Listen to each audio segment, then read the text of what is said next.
Sampurasun Barai Cakra. Sebelum dongengnya dimulai, jangan lupa subscribe, tekan tombol lonceng, terus ditunggu juga nih like dan komen ya.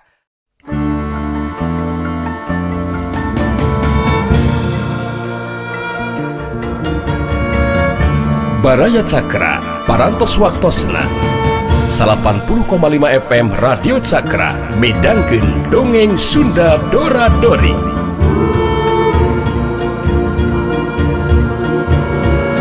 Simkuring sapara kanca ngahaturkeun wilujeng ngadangukeun.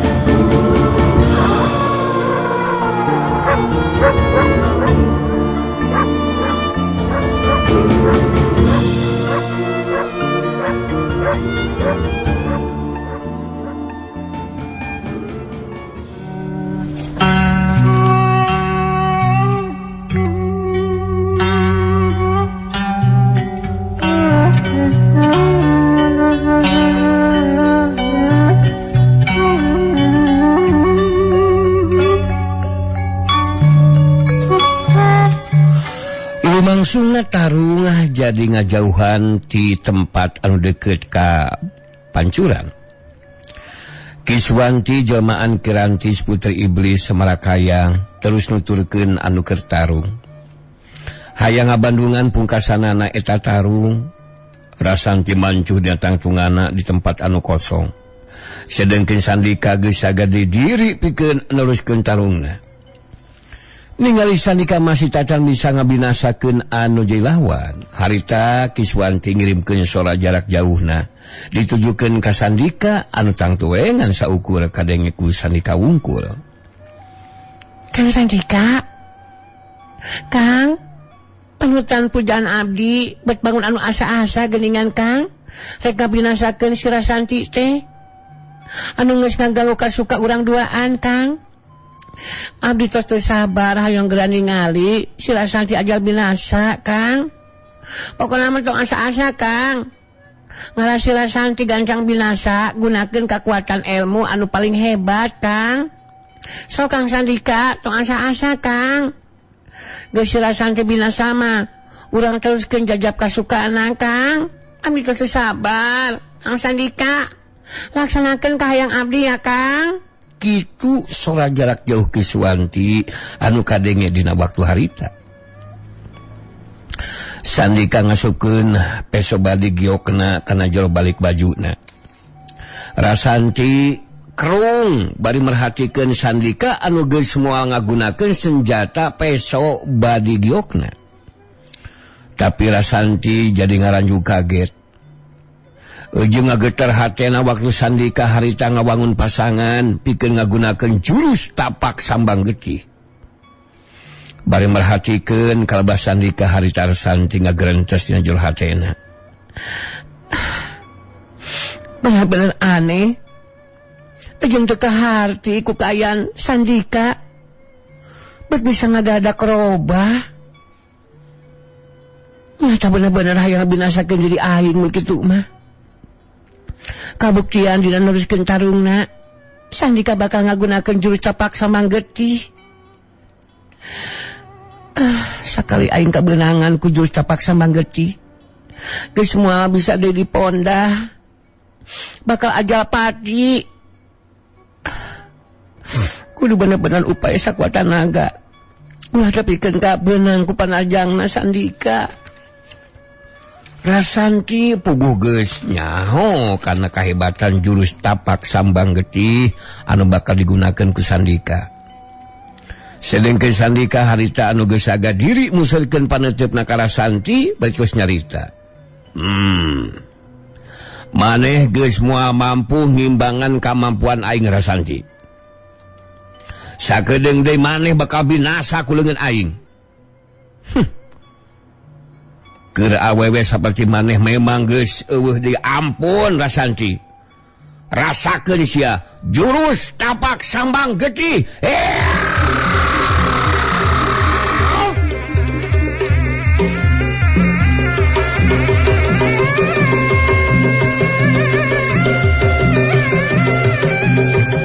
Jurela Cilung Sandika maju nerajang. Rasanti anu ngagunakeun jurus pedang kilat bumi jeung jurus tapak darah suci upaya sakuat tenaga pikeun ngimbangan Panarajang anu jai lawan. Rasanti leuwih ngutamakeun ngagunakeun kecepatan gerakna pikeun nyingkahan Panarajang anu jai lawan. Dina malas Narajang saukur bisa ngagunakeun pedangna. Sabab mun Narajang ngagunakeun jurus tapak darah suci terus dibendung ku Sandika bisa dipastikeun Rasanti anu bakal rubuh sabab moal mampu ngimbangan kakuatan jurus tapak Samanggeti. Sauhiu telat los. Panarajang Sandika anu ngagunakeun jurus tapak Samanggeti mangsa dampaleungeun katuhuna rek hantem kana dada lawan teu keuna kana sasaran. Sabab Rasanti kaburu ngacoelat pindah tempat. Sandika jadi penasaran harita maju di Narajang. Kacepetan gerakanana leuwih dironcatkeun. Sandika maju di Narajang. Sauhiu jelat los.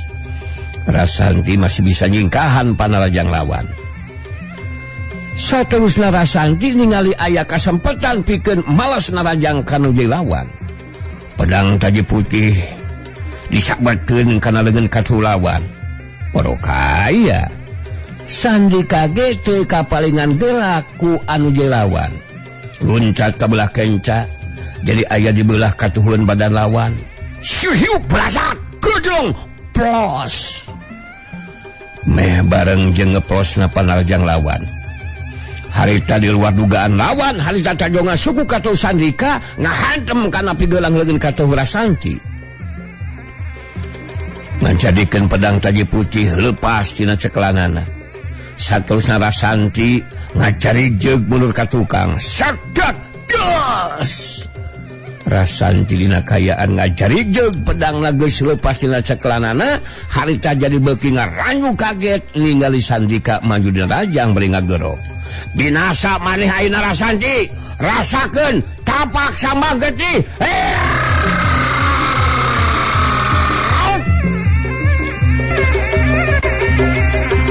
Jurelat culung. Sandika maju di Narajang kanu jai lawan.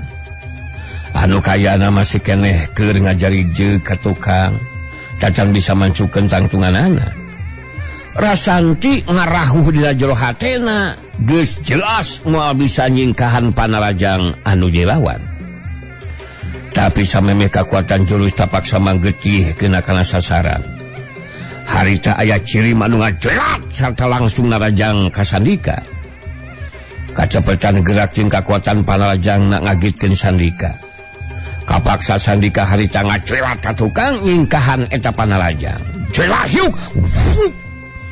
Datang Panarajang cicirim anu anyar datang. Jelat. Sandika ngajelat ka tukang. Sedangkan cirim anu anyar datang mancuh dina tangtunganana di gigir Rasanti anu geus bisa mancuhkeun tangtungan. Barang geus sidi ka cirim anu anyar datang anu nangtung di gigireunana.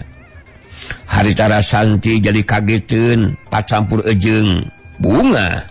Sabab tetela anu datang nulungan teh nang bule geuningan baraya. Dina karakterna eyang buana putih. Dina sikap jeung caritan anu tenang nang boleh tumanya ka Rasanti. Kumaha bet bisa kieu ieu teh Bi Anti? Kunaon sih? Abdi janten bingung. Kunaon Mang Sandika sapertos kitu? Mang. Kunaon Mang? Ngalakukeun Panarajang anu ngabayakeun. Teu ngatos abdi mah Bi. Kunaon bet tiasa riributan dugikeun ka talung sagarupa. Mang Sandika nanaon nya teh Mang? Dicaritakeun sacara singkat ku Rasanti kadang bule. Ngeunaan parobahan Sandika anu ngadadak malah jadi mindahkeun rasa kacintana ka wanoja anu anyar pinanggih ngaran Kiswanti. Dengkeun Kiswanti jelmaan Kirantis jadi kageteun ningali kadatangan nang bule anu geus ngagagalkeun Panarajangna Sandika. Sanajan Kiswanti alias Kirantis kungsi eleh jajaten geus ngarasakeun kahebatan kakuatan ilmu nalang bule, tapi harita jadi boga pamikiran pikeun maju ngabantu Sandika pikeun maju babarengan. Ku cara kitu tangtu bakal mampu ngungkulan acen pangartina nang bule. Kitu jalan pamikiran Kiswanti alias Kirantis dina waktu harita. Anu mata Kiswanti masih tetap di tempatna, ngabandungan kejadian anu bakal lumangsung. Sandika anu geus digagalkeun panarajangna ku nang bule, harita netep seukeut ka nang bule wetus carita. Budak di mana maneh ha? Naon hubunganna jeung si Rasanti ha? Maka jeung ngagagalkeun kana parajang dewek sagarupa. Maneh teh saha ha? Maneh saha? Maneh sahana si Rasanti teh ha? Iya, alo kuring. Alo kuring, bibi kuring ya teh. Sok jelaskan bi. Iya, alo kuring ngaranna nang bule. Incuna si Rawing bisa hayang nyaho Mas Sandika. Jadi kuring teh bibina nyata anak lah si Rawing. Anak si Rawing anu kadua. Nang bule malas tecepan Sandika. Dina karakterna eyang buana putih harita sikap jeung caitana tetap tenang. Sadar atuh Mang Sandika, sadar ah. Buat kawas budak wae. Buat asa piraku jadi tewawuh ka abdi salang bi anti. Duikeun ka bade ngabinasakeun bi anti sagarupi. Keur abdi mah ngaraos aneh teh. Sareng teh kahartos kunaon Mang Sandika janten robah sapertos kieu geuningan. Yeah. Si laing montong pipiluan karena urusan dewek nang bule. Keur dewek moal make kudu sentar talu ngelawanan intu jeung anak si Lawing. Naon hebat na si Lawing. Bisi si laing duaan geus ngarasa teu mampu ngalawanan dewek. Sina datang ka si Lawingna. Mejreo pejet si Lawing talu ngelawan dewek mah. Komo iya si laingan saukur incuna moal make kudu lila ke dewek mah pikir modal mangkal kawas maneh nang bule. Si laing jeung si Rasanti kitu deui si Rawing mangkaluk anu eueuh gunana di alam dunya. Wanian masalah ka dewek jeung Kiswanti ieu teh wanoja pujaan dewek bisa yang nyaho mas ya dipocaran saku dewek sileng duaan. Sakalian yang si Rawing na ku aing mah budak puasa tek. Si laing wanita ru ngalawanan dewek wanita sia ha ilmu lang kitu sia wajar. Ningali sikap jeung ngadenge caitaan Sandika anu geus ngahina dirina jeung anu jadi bibi oge akina. Harita nang boleh jadi muncak amarahna. Kaluar kakuatan puncakna marengan kana parobahan kayaan dirina. Dina karakter aki buana ireng sikap jeung caitan boleh jadi kasar. Maneh ngadadak jadi kurang saeunan sia Sandika. Gara-gara mika cinta kawanoja anu anyar pinangis ya. Aing anu jadi alona. Jelas bakal ngabela jeung nulungan anu jadi bibina. Maneh moncong rek ngahina ka si Rawing aki aing sakurang ajar. Jeung ngahina ka keluarga aing anjir. Mangkalu kawas maneh anu eueuh gunana di alam dunya mah gede hate make jeung arek modaran ka aing sagarupa. Kawas bagug wae sakurang ajar ngarehkeun aing. Asok tarung jeung aing sia. Sandika. Rasanti gancang mundur mulu ka tempat anu rada anggang. Sandika anu geus saik saga diri jadi ngadenge soalna Kiswanti anu ngirimkeun surat jarak jauhna. Kang Sandika. Kang, pujan abdi lahir batin. Jaga kakasep anu gagah sur hebat ilmu silatna. Eta budak lalaki anu ngalesinang bule teh kudu gancang dibinasakeun Kang. Engal Kang. Sabab bakal jadi gangguan karena hubungan kacinta urang duaan Kang. Sok engal Kang Sandika, enggak binasakeun Kang.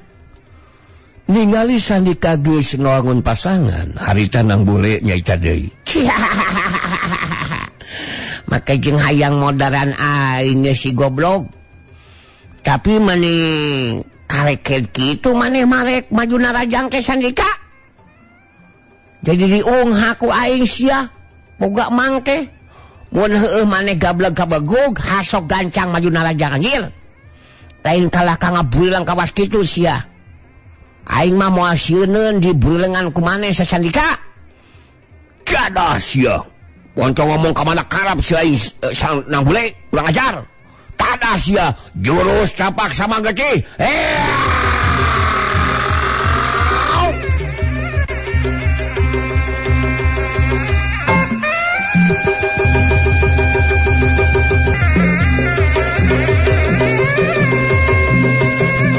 Jorela cilung Sandika majuna raja ngagunakeun jurus tapak samanggeti. Sapasang dampaleungeuna anu muter muka ngarah kana anggota badan lawan. Nang boleh tejingkahan datangna panarajang lawan tapi dibendung ku sapasang leungeuna.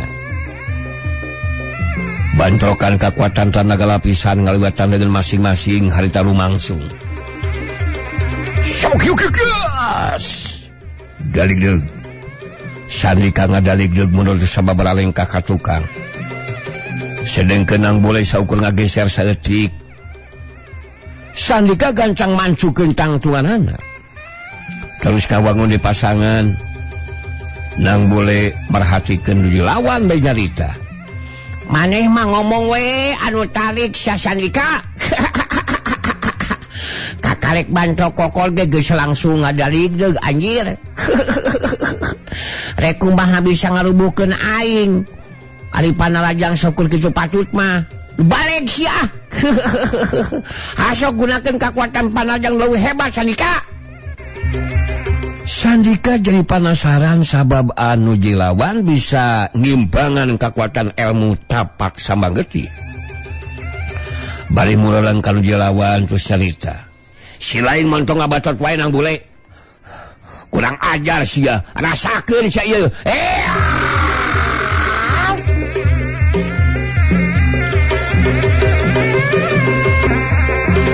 Jorela cilung Sandika maju dina raja ngagunakeun jurus anu leuwih ampuh. Tapi nang bule tenyingkahan panarajang lawan. Harita ngabendung di panarajang lawan samukiukiukias. Gese waktu sababaraha detik tisanggeus ngabendung panarajang lawan, harita panarajang balasan nang bule mubus nyusup di antara celah lolongkrang nu jadi lawan. Panarajang dengan katuhun nang hantem dada lawan. Surusup busak hiu kebrot. Jadah sia. Sandika ngagaronahan ka nyeri bari ngabangkieung munur sababaraha lengkah ka tukang. Bangkieung. Daligdeug. Sandika ngeureun kesukuna terus mancuhkeun di tangtunganana bari ngatur renghapan napasna. Nang boleh merhatikeun uji lawan becus nyarita deui. Nya cek aing ge naon anjir. Montong ngaheulakeun bacot. Ari tarung kabuktian kalakah maneh anu kabeunangan ku panajang aing sia. Nya capek we kawas nu heueuh. Bakal mampu ngabinasakeun si lawing aki aing. Yah, ngalawana itu nage maneh geus ripuh anjir. Gede hate sia makejung hayang tarung jeung aki aing. Hasok sia wali keneh majuna rajang sia maneh Sandika. Dewek can masail jajaten cenang bule. Dewek masih kena sanggup pikeun ngabinasakeun si laing. Rasakeun sia jurus tapak samanggeti.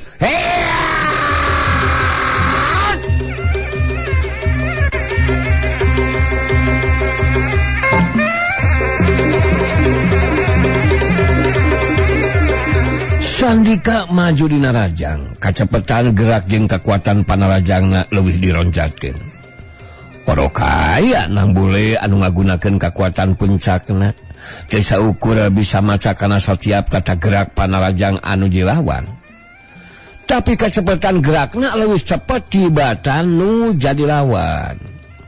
Waktu panajang lawan datang, Nang Bule ngagilirkeun badanna ka gigir. Sok yukiluk pros. Meh bareng jeung ngeposna panajang lawan, harita Nang Bule ngasupkeun tajongan suku katuhuna kana ka kemplong lawan. Sat. Hiuk tekasa. Setan. Sandika ngagerude nahan ka nyeri bari ngabangkieung we. Ngabangkieung deui mundur sababa lengkah ka tukang. Gancang Sandika ngajaga kasaimbangan badana. Satulusna mancukeun di tangtunganana. Ningali Sandika kalah kamineng kabeunangan ku panaljangna. Harita Kiswanti alias Kirantis jadi penasaran. Boga pamikiran mun maju babarengan ngahurup nu lawan, tangtu bakal mampu ngungkulan anu lawan. Celagedeg. Kiswanti mancuh dina tangtunganana gigireun Sandika. Katingali ku Rasanti aya Kiswanti anu bakal maju ngabantu. Harita Rasanti langsung sikap napikeun ngayunan Kiswanti. Geus rek ngajoyat maju tapi direret ku Nang Bule betus nyalita. Keun wae dising hareupan ku uing, Bi, keun bae, Bianti atau si Bianti mah. Cicing mah cicing. Alah. Ngeus cicing mah dinya, Bi. Lalajuanan we, kumaha ketar kak si Nang Bule incuna silawing. Dina ngungkulan dua urang lawan kawas teu mah tenang, Bi lah. Tenang Biantinya, Bi, atau sinya, Bi. Jadi maneh walau jodoh geus ngagoda ka Sandika teh manehnya. Kiswanti teh seged ka Nang Bule. Sorana celas lain sora Kirantis sapuguh dina kayaan cirim anu beda. Kiswanti harita nyarita ditujukeun ka Nang Bule. Maneh tong waka boga anggapan geus unggul Nang Bule. Karangan kangaranan si Kiswanti maju babarengan jeung Kang Sandika, mangka maneh bakal kawalahan. Mangkelu kawas maneh geus moal dibere di kasempatan pikeun di panempoe dina poe isukan. Nah, salah teh geulik ieu teh teh. Geus kalik dewe manehnya capek teh Kiswanti. Kawasan heueuh we sia bakal mampu modalna aing anjir. Montong loba ngomong talung jeung montong loba ngomong jeung aing mah. Sok-sok talung jeung aing. Ha sok mana duaan, maju barengan, tong hiji-hiji kagokeun aing mah. Podaran ku aing sia. Sok jeung dari aing podaran sok ai bagug mah. Intu sirawing dilawan anjir. Kiswanti ngaret ka Sandika bertus ngomong lalaunan. Kang Sandika, pujaan abdi. Urang maju babarengan ngaharup si Nang Bule, Kang. Ngagunakeun sakabeh kakuatan jeung kemampuan urang, Kang. Si Nang Bule jeung si Rasanti bakal terus jadi gangguan kana hubungan kacinta urang duaan. Kang Sandika, siap Kang Sandika? Bener Kiswanti. Urang kudu mampu ngabinasakeun si Nang Bule jeung si Rasanti. Asa pilah ku urang duaan teu mampu ngabinasakeun si Nang Bule. Matak urang siap-siap, Kang. Nang Bule ngabagikeun paneteupna ka dua urang lawana betus nyarita. Dasar jelema balalagug anjir. Rek tarung kalakah ngalobro heula sia teh alah. Rek tarung moal maneh teh Kiswanti Sandika. Hei, kalakah ngobrol kitu sia teh. Sakirana ngarasa jiper mah anjir. Montong jadi tarungna, beungeus we deuk sujud, minta ampun di harapan aing anjir. Kiswanti langsung ngawangun pasangan. Da puguh gesungsing ngalaman eleh jajaten ku Nang Bule. Dina ngalakukeun panaljangna langsung ngagunakeun ilmu pangerteng badan jeung kakuatan tanaga lapisan sapiluhna. Netep sekeut ka lawan terus nyarita. Untung anggap enteng ka aing duaan si Nang Bule. Sakedeung deui maneh bakal babatang deui bugang. Tadas ya. Hayya! Jurewa cudung Kiswanti alias Kirantis Putri Iblis Malakayang harita maju darajang. Dituturkeun ku jurelatna Cirim Sandika anu marengan kana panajangna Kiswanti. Pikeun ngayonan 2 urang lawan anu maju babarengan. Harita nang bule ngagunakeun 3 parapat bagian ilmu pangenteng badana. Ngajadikeun kecepatan gerak naleuwih punjul tibatan 2 urang lawanna. Datang panajang Kiswanti, jelat plos. Sohiuk. Datang panajang Sandika. Rekat ke bendung kunang bule. Sohiuk. Kedukas. Abukas. Dari deg. Sandika kadorong mundur ka tukang. Kiswanti nyusul takbus ku panajang susulan. Jelat plos. Nang bule ngajelat tilah tempat. Lumangsung tarung jadi bekinari karena perhatianana Krasanti anu ngabandungan karena eta kejadian. Sanajan dihurup kedua urang lawan anu tahapan ilmu silatna teu bisa dianggap enteng, tapi lang boleh tetap mampu ngimbangan 2 urang lawanna. Dina sajroning tarung harita nang bule anu marhatikeun karena tata gerakna Kiswanti. Bersarua jeung tata gerak ilmu silatna Kirantis Putri Iblis Malakayang. Harita nang boleh jadi kahudang ingetanana waktu Kirantis bisa ganti Cirim jadi Saraswati. Moal boa Kiswanti teh Kirantis anu matak Sandika kudu leuwih diheula ngarubuhkeun. Ngarah bisa masikeun ngabuka kaayaan anu sabenerna saha Kiswanti. Kitu jalan pamikiran nang bule dina waktu harita. Sanggeusna tarung lumangsung sababaraha jurus. Panajang Kiswanti tayanukeunna kana sasaran, sedengkeun panajang Sandika sancap dibeunung ku lawan ngacalik jeung kadorong mundur ka tukang. Harita nang boleh aya kesempatan pikeun ngasupkeun runtuyan panajangna ka Sandika, orokaya